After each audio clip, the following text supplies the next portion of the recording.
1995.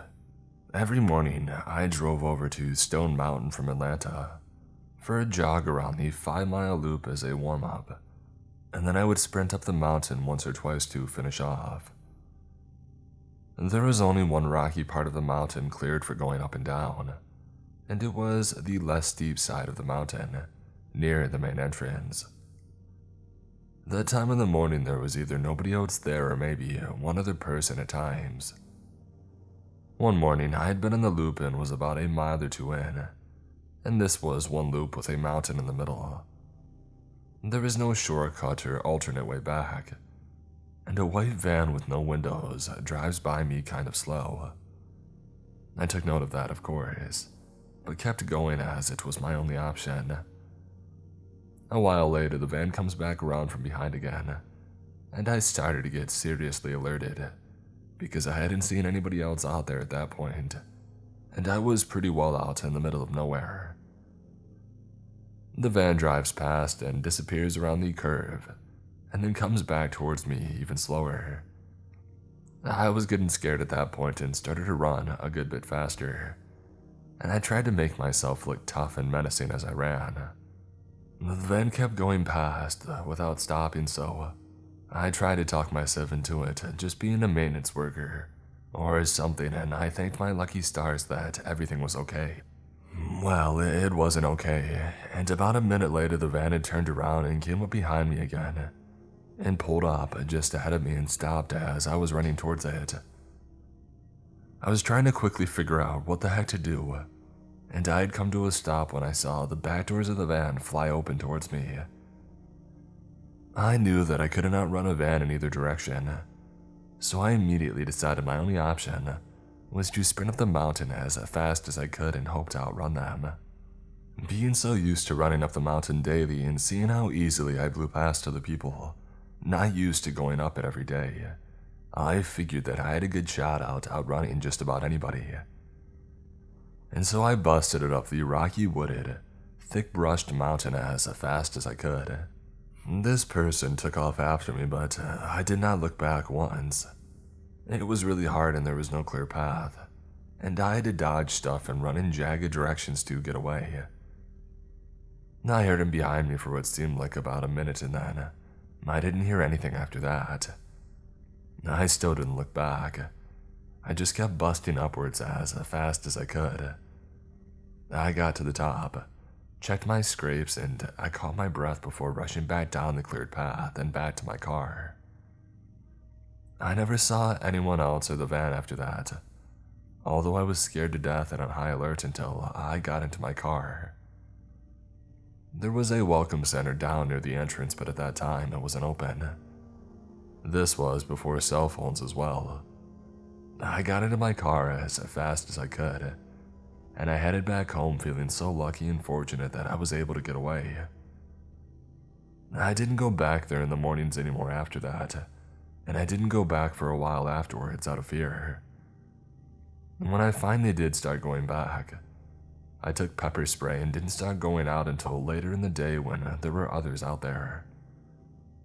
I have no idea what was up with that guy or what he was doing, or what he was trying to do, but still, all these years later, I can't come up with anything feasible that wasn't likely to be a seriously bad thing for me.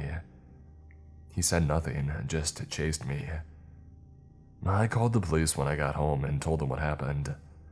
They just took note of what I reported, and that was it. I never heard anything else about it. It was early in 2015, and I had to go to a party organized by one of my classmates who lived in a rural town.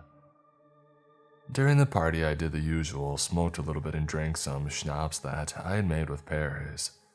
My friends seemed to enjoy it quite a lot, so we were all pretty wasted. Around 3 a.m., a lot of people began to go to sleep in tents, and I didn't have one and nobody wanted to share it with me. So after some time, I decided to go back to my place, which was quite far. It was like an hour-and-a-half walk.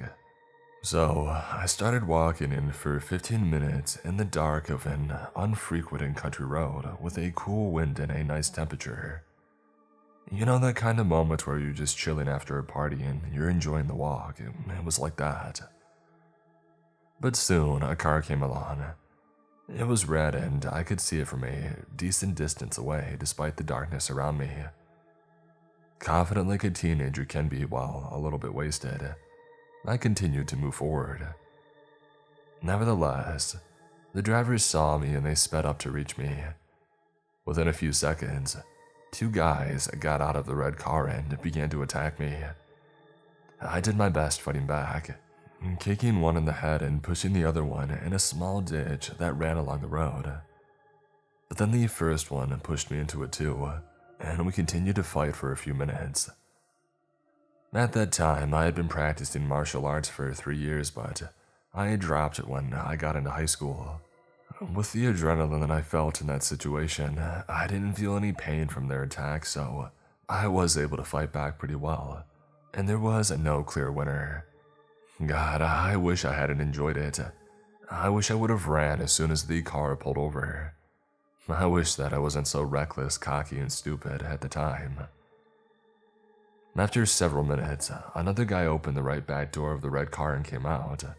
I saw him out of the corner of my eye, but my attention was redirected to the two men at hand. This third guy approached and he pulled out a gun, aiming it at me, with a strange hand like his skin had some white stains on it. When I saw it, everything stopped around me and my ears began to be filled with ultrasounds covering the words of these guys. Next thing I know, one of the first two guys grabbed my arms and locked it behind my back, while the second one began to throw more punches. He hit me mostly in the face because he was mad that I hadn't surrendered at first. The third one took my bag and went to look what was in it. And then after taking out a spare t-shirt and some personal stuff, he yelled and they stopped beating me up. Indeed, they were still locking me out and put my head on the ground, and the third one frisked my pockets and took my phone. He asked me, "Do you have any drugs on you? Weed, the good stuff?" I answered that I did, but I finished it all at the party where I was before, and he told the two guys to let me go. While I was getting up, the guys were discussing about me and what to do next. Suddenly, the third one looked at me and asked, "So, where's this party you were talking about, Joseph?" I didn't have any identity papers or a wallet on me, and it was literally impossible that he discovered my name with the stuff that he stole in my bag. I didn't even write my name on the label of my t-shirt. I already felt defeated and I was really scared. But at this moment, I really began to become a lunatic. I didn't answer because I couldn't contain my emotions about this. He asked me again, but I was terrified. I couldn't stare back at him, even if I was a pretty sick kid at these times. I had never been in a worse situation than this. As I looked at the ground, he saw my shoes and told me, "A nice Air Maxes, give them to me." I didn't react again, so he approached and stooped to take it, as he saw that I couldn't move a muscle. But this time, I was clearly going to make a move, and that was the moment to reverse the odds. As he stooped, I waited and then I hit him violently in the face with my knee, and I started to run faster than ever, dodging his mates. Unfortunately, I left my stuff behind, but I was too scared to go back, and I didn't look back fearing that they may be pursuing me. But all I saw were these three guys staring at me, the third one laughing really loudly and insulting me from where I stood. Now to be clear, I don't live in a country where there's any gun control. There is a lot of control, but a lot of people can still get them through other means. That wasn't the first time that I saw one. I had gotten the opportunity to use some a few times with my grandfather, so I did know the consequences and I didn't underestimate the risks. Nevertheless, the story doesn't end here, awfully. After fleeing in the fields, I got back to the party and some of the remaining people still awake helped me out. I wasn't talking or answering any questions. I did say that two guys beat me up, but I was too scared to tell about the third one because he had a gun, but above all, he knew my name. After a few traumatic hours, I called my mom with the phone of the girl who took care of me, and she went to the place of the party to take me back home. I didn't tell her the truth, even if I trusted her more than anyone I knew, that she was gonna freak out still, And that wasn't a really good period since I already had a bad experience with the police and that she was really exasperated by me. Anyway, she still took me to the police station and I told them the same thing, and I clearly saw some of the officers laughing at me. After a week, I decided to go back to a party that was not really far from home, like a 15-minute walk. I realized that every time I heard a car, I tried to hide to avoid it. Sometimes when a car stopped and stood on place, I preferred to make a detour. These crazy trauma reflexes lasted 2 years. 2 years fearing that I may meet this man again. As I told earlier, I filed a complaint at the police station, but there were clearly no hope to find them. Until they called me back, and it was September 2017. I drove to the station and I'd gotten a license in the meantime. That's better than walking about 2 hours during night, as you can relate to now. And they set me up in a room. They asked me about what had happened 2 years before, and I told them the same story that I told everyone, and they showed me a few pictures. They were kind of like mugshots, and I couldn't tell if I recognized them because their faces were masked up at the time. But then I had a strange vibe with one of the pictures. One had a strange white stains. While thinking and trying to remember the scene, which I had mostly forgotten at that point. Like I could tell what happened, but I couldn't remember the experience of the situation entirely. Like I had dug it up in the ground and I would never think about it again. I clearly saw the moment of the arrival of this guy, and that his hand had caught my attention when he had pulled the gun out. Even if I didn't tell the truth before, I wanted to know what they found to ask to come up here, so I told them that this guy did seem familiar, and I asked if he was the right one. After this recognition, the police officers seemed to be a little uncomfortable. One got out of the room and the others stood in silence. After a few seconds, he came back with a file and, without showing it, he began to leaf through it and started talking. That moment had really chilled my blood. Ube Santana is suspected for the case of 2 homicides. 2 bodies were found in a private forest by a random individual. The 2 victims were already known by the law enforcement units, and their ties to the Ube Santana makes them the prime suspect. The police officers carried out a search after obtaining the authorization of the prosecutor. Bullet cartridges and a small quantity of drugs were found, but the apartment seems to have been emptied before the visit. I couldn't believe it. This was going too far for me. I asked to see some of the photos from the files, saying that it would likely help them. I wasn't sure what they could show me due to some things being classified, but they were really looking to seek any advice that they could get. They showed me the photos of the house search and it seemed pretty gross.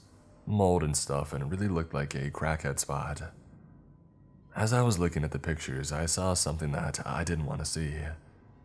They had taken a picture of the drugs that they had found, and the first picture shows the hand of a police officer, filled with the drugs above a bag.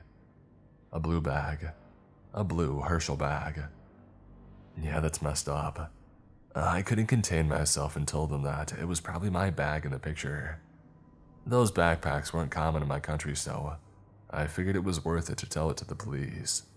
They nodded and took down some notes, and no complaint filing or anything. They just noted some stuff and they thanked me. Now in 2021, I still don't know what happened after this, and I didn't see anything about a man getting arrested in the local papers nor on television. I still don't know how the man got my name. Even with time, I began to believe that I may have written it in my bag in case I lost it. But that seems too unlikely for someone as irresponsible as me. But I'm proud to say that I recovered well and that I put this stuff behind me. I had a hard time to walk alone again during night for a few years, but now it's okay. I don't fear it anymore to go out, but I am really careful when I do. If you don't have the choice and need to go home, run as soon as a car is heading towards you.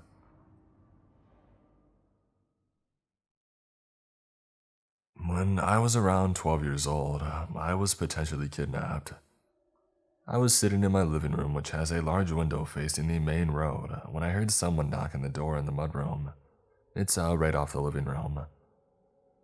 My dad was downstairs playing on his drum set, and it was well into the evening. I thought it was strange, but I figured maybe it was someone who wanted to ask him to play a little bit quieter. We've had many noise complaints over the years. When I opened the main door, there was a man, probably in his 40s or 50s, wearing what looked like casual business clothes. He was just standing there, and I definitely didn't recognize him. I didn't really think much of it, but kept the screen door closed as a precaution. Here's how I vaguely remember our encounter playing out. I was wondering if I could use your phone. I need to call someone. No, sorry, we don't have a landline and I don't have a cell phone. I lied because I had a bad gut feeling. Oh, that's okay. Do you think I could at least have a glass of water? I can wait here while you grab it. Sorry, we just moved in and we haven't unpacked our glasses yet. Again, this was a huge lie, but I panicked. Through the window, you could clearly see that we had lived here for some time. The creepy guy was trying to be way too friendly now. Oh, that's alright. Do you have a hose that I could drink from? I was definitely freaked out now. Yeah, it's actually right there in the ground. I pointed to the outdoor hose a couple feet from the door. Oh, thank you. Do you think you could come turn it on for me? Sorry, I don't know how it works. He was clearly getting angry now. Oh, come on, you don't know how to use a hose. At this point, my fight or flight was in full force, so I slammed the door shut and locked it, and I ran downstairs to my dad. I told him what happened, and he stormed outside with a baseball bat, but the guy was gone by the time my dad got outside, and I never saw him again after that. It still freaks me out to think of what he might have done if he got a hold of me.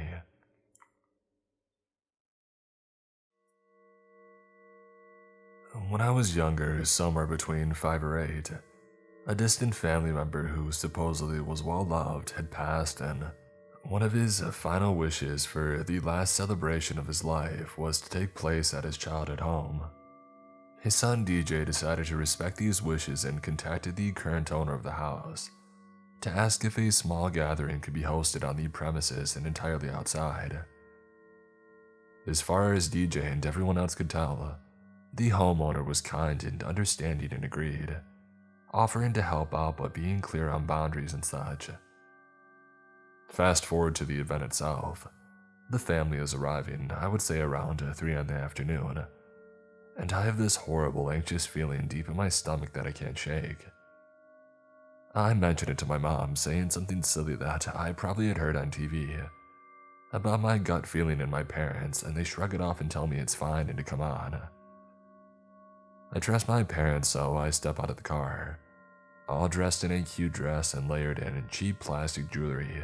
I think Mardi Gras beads that I proudly chose myself to appear formal for this serious occasion.